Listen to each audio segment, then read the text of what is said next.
Well, thank you very much. It's a great honor to have the leader of Argentina, a place that I love, I've been to, and one of the most beautiful places in the world, President. I really want to thank you very much.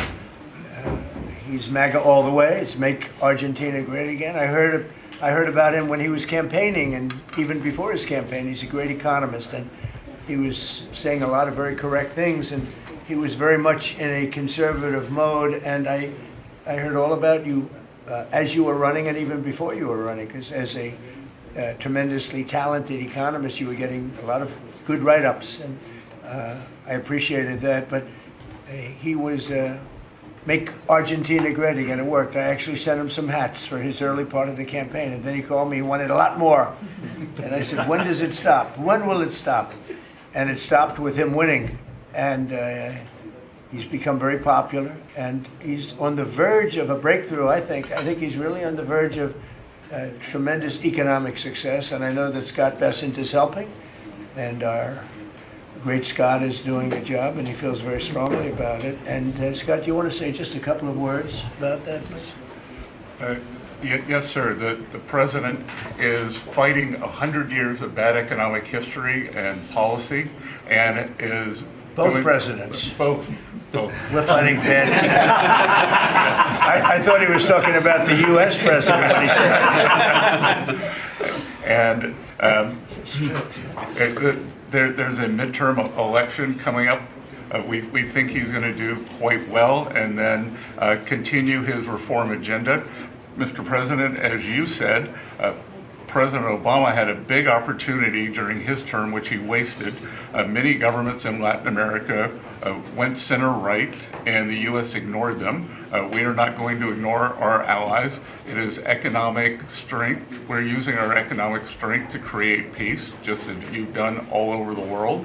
And it is much better to form an economic bridge with our allies, people who want to do the right thing, than have to have shoot at narco gunboats. So we think that this is an opportunity for the Argentinian people, and that President Milei is the one to do it. He's got a great cabinet, he's got a great team who we've worked with over the past weeks. And the election is coming up very soon, and it's a very big election being watched by the world, because he's done an incredible job, but with that comes some pain. And they have some pain, and now they're coming out of it. I think the victory is very important. Your poll numbers, I hear, are pretty good, but I think they'll be better after this.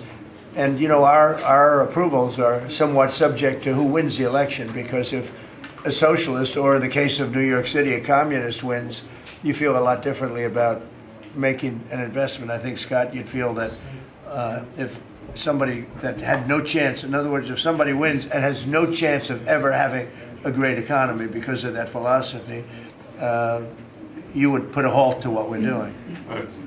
Yes, sir, and we're confident that President Milei is going to do well. We've been criticized by a couple of American Peronists, like Senator Warren. And you know, she and that's a compliment. Yeah. She has no idea what she's doing. She's a nasty, horrible senator. Go ahead. Other than that, I like her very much. Yeah, and she and her protege in New York, Mandani, who I don't even think he's a Peronist. I think he's more the communist Chavismo.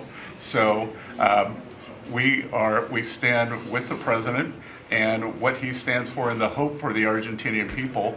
And President Trump, just like you, he carries the young people. So it's hope for the future.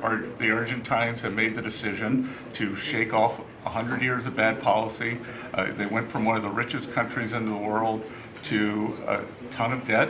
And I think that with the bridge the U.S. is giving them and the strong policies, that Argentina can be great again.